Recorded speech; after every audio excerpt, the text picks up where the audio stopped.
দেখো, hello dear student, আশা করি তোমরা সবাই ভালো আছো। আজকে আমরা করব সসীম ধারার 13.1। ঠিক আছে, তো 13.1 কি আছে? 17 নম্বর। আজকে আমাদের 17 নম্বর। কোনো সমান্তর ধারার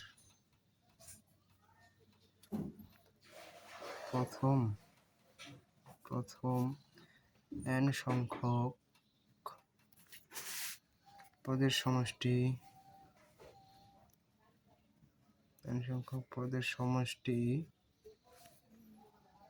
n into n plus 1 হলে ধারাটি নির্ণয় করো।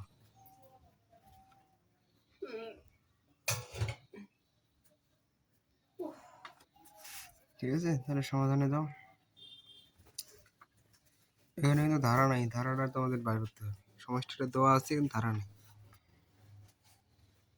সমাধান। ঠিক আছে,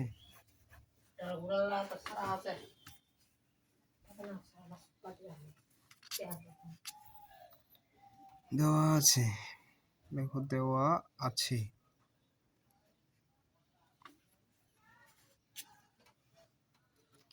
ধারাটির কি দেওয়া আছে দেখো তো। প্রথম n সংখ্যক পদের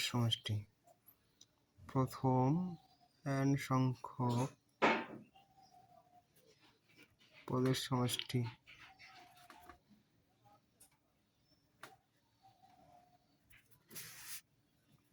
as n equal n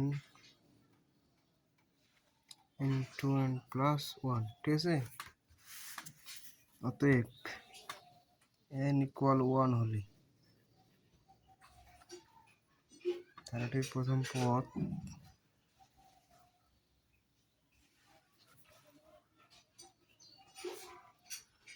s1 equal 1 into 1 plus 1। তাহলে কত হচ্ছে? একের সাথে 2, তাহলে হচ্ছে 2। n equal 2 হলে ধারাটির দ্বিতীয় পদ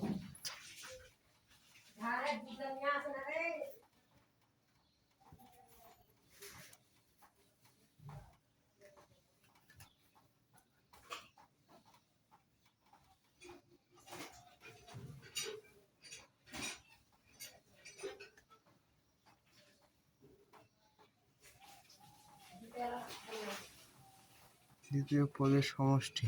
ঠিক আছে, s2 equal 2 into 2 plus 1 লিখতেছে কি 2 into 3 equal 6।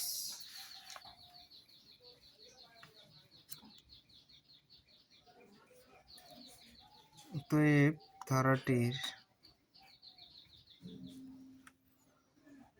দ্বিতীয় পদ এটা কিন্তু পদের সমষ্টি পেলাম। দ্বিতীয় পদ তাহলে কি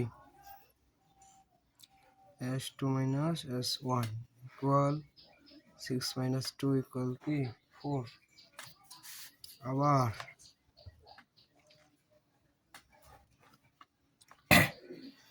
n equal 3 হলে ধারাটির পদের সমষ্টি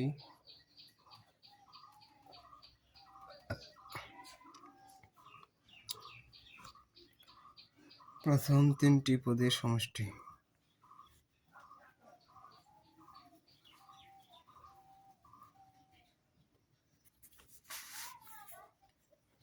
s3 equal 3 into 3 plus 1 3 into 4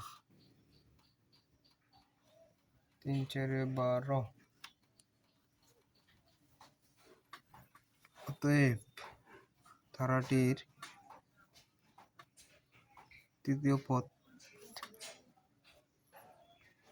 পদ হচ্ছে কি s3 minus s2।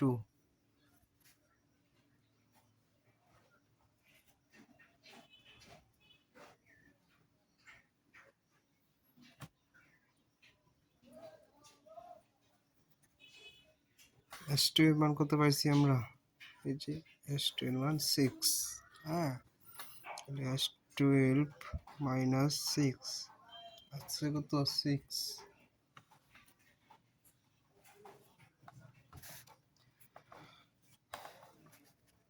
তাহলে অতএব ধারাটি, এখন ধারাটি নির্ণয় করে দাও।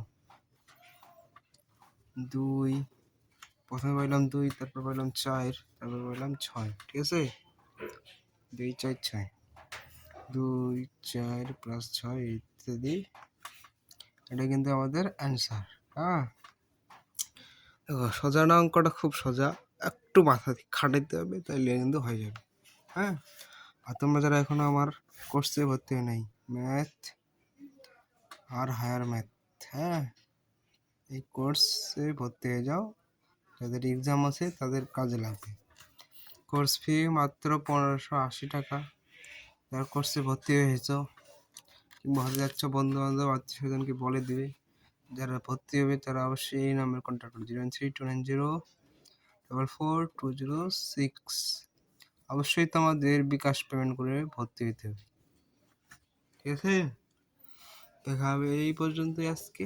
দেখা হবে পরবর্তী ক্লাসে। সে পর্যন্ত তোমরা ভালো থেকো। ঠিক আছে।